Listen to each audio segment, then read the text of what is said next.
Steve Simmons along with Scott Stinson here at the Quicken Loans Arena on the morning of Game 2 of the Eastern Conference Playoff Series between the Toronto Raptors and the Cleveland Cavaliers. And I guess the question buzzing around, Scott, is there are changes brewing for the Toronto Raptors. The question is, what are those changes?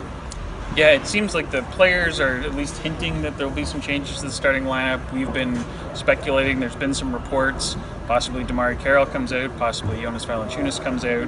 Dwayne Casey, of course, being cagey in his responses. He's not saying anything.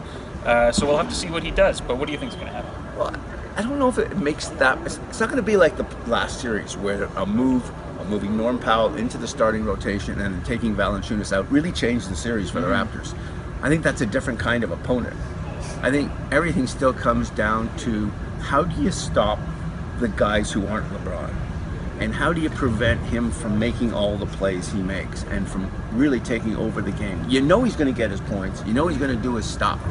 But you really have to, I'm going to make a hockey analogy. You have to, in the days of Wayne Gretzky, you had to eliminate Jari Kurri. Right. The Raptors have to eliminate the Kyrie Irvings and the Kevin Loves and the three-point shooters on the Cavaliers.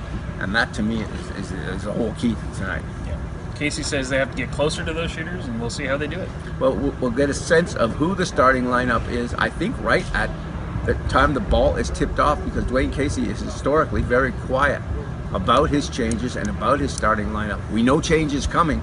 We just don't know what exactly the change is. For Scott Stinson, I'm Steve Simmons for Postmedia.